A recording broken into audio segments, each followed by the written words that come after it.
we are because of him. Martin the Merciful was born in 316 AD. The great Christian massacre under the Emperor Diocletian, under the Diocletian purge, that was the last emperor trying to get rid of Christians. He killed about 3,500 of them terribly, had already ended. And Christianity was the official, but not the preferred religion of the Roman elite by then. Martin was the son of a Roman tribune, just like in Risen, who worshipped Mithra. A lot of similarities, presaging Yeshua with Mithra. But Martin played with slave children in his father's home, and the slaves were Christians because they longed for life and freedom. And these children were nice. They weren't corrupt like Roman children, like you see the elite children today, and Martin liked them. And so against his father's wishes, he became a catechumen, which is someone studying to become a Christian, at age 10.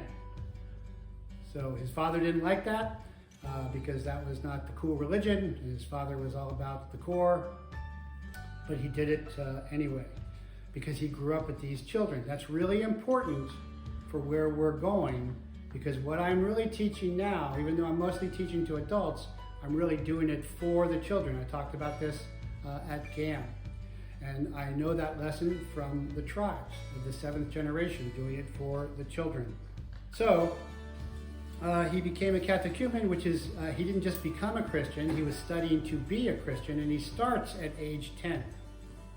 But by age 15, because kids were much more mature back then, earlier, they weren't so emotionally stunted, he was required to join an ala, a cavalry. And his dad, before being a tribune, had been an equite, a cavalryman. And that's a step, the tribune, and those steps are right below senator, Roman senator. So if you've seen Risen, you've seen the tribune hanging out with Pontius Pilate, because he is the rank just below that. So it's a pretty high-ranking position, and you can actually see the Roman Empire begin to be co-opted one by one. So while on patrol in Amiens, Gaul, which is now France, he had a dream or a vision of a cold beggar.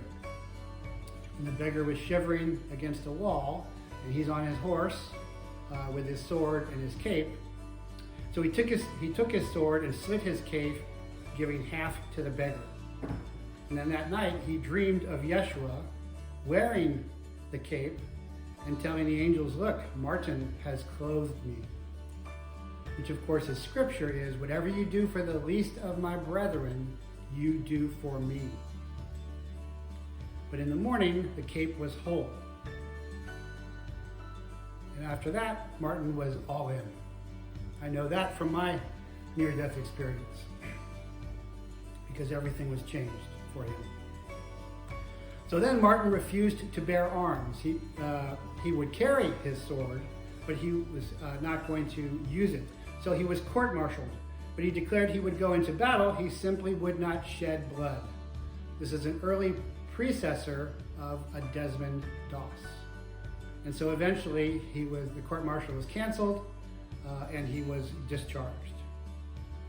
So the lesson there is, he lived with the sword, as I do, but not by the sword. Because as Yeshua said, he who lives by the sword dies by the sword, but lived with the sword, and he used the sword to give life. And so there are two reasons for violence: to protect life and provide life.